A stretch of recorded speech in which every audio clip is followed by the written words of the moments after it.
कल सुकमा में वामपंथी उग्रवादियों के द्वारा जो हमला किया गया है उसे मैं बेहद कायरतापूर्ण मानता हूं और इसे दुर्भाग्यपूर्ण भी मानता हूं। और मैं यह मानता हूं कि वामपंथी उग्रवादियों के द्वारा किया गया यह कोल्ड ब्लडेड मर्डर है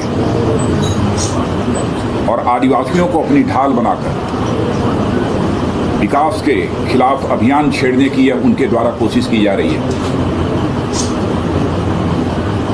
लेकिन मैं यह भी दृढ़ता के साथ कहना चाहूँगा कि इसमें वह किसी भी सूरत में कामयाब नहीं होंगे। केंद्र सरकार और राज्य सरकार साथ मिलकर हम कार्रवाई करेंगे और अब तक जो कार्रवाई की जा रही है उसके कारण जो बौखलाहट है उनके अंदर, उसी का यह परिणाम है। और उनके द्वारा डेस्परेशन में की गई यह कार्रवाई है। इतना ही मैं कहना चाहूँगा कि हमारे सीआरपीएफ के बहादुर जवानों का यह बलिदान किसी भी सूरत में हम लोग व्यर्थ नहीं जाने देंगे। हमने इसे चुनौती के रूप में स्वीकार किया है। इसीलिए यह भी फैसला किया है कि हमारी जो LWE की स्ट्रेटजी है उसको हम पुनः रिव्यू करने जा रहे हैं।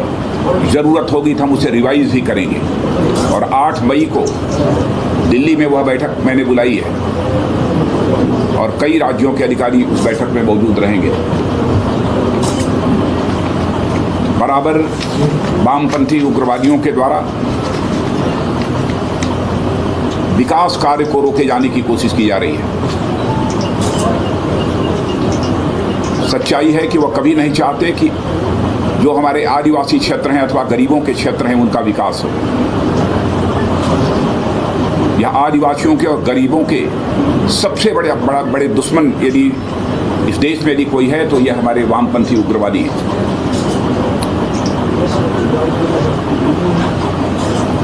तो हमारे 25 जवानों की जानें गई हैं, 7 घायल हुए हैं। जिन हमारे बहादुर जवानों ने अपना बलिदान दिया है उनके प्रति मैं श्रद्धांजलि अर्पित करता हूं और उनके परिवार के सदस्यों के प्रति अपनी संवेदना और सहानुभूति भी व्यक्त करता हूं। और पुनः मैं यह कहना चाहूँगा कि हमारे बहादुर जवानों का यह बलिदान हम किसी भी सूरत में व्यर्थ नहीं जाने देंगे।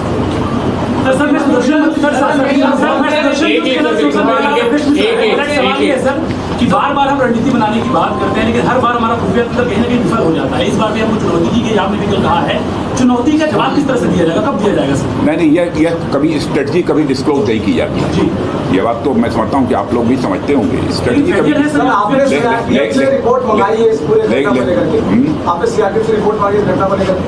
अभी भी बैठकर पूरी बातचीत की है और पूरी जानकारी मुझे प्राप्त हो गई है। और इसीलिए हम लोगों ने तय किया है कि 8 मई को ही बैठकर हम अपनी स्ट्रेटजी को रिवाइज करेंगे, रिव्यू करेंगे, यह फैसला किया है। बीजेपी की सरकार है, रघुवंश जी यहाँ के मुख्यमंत्री है।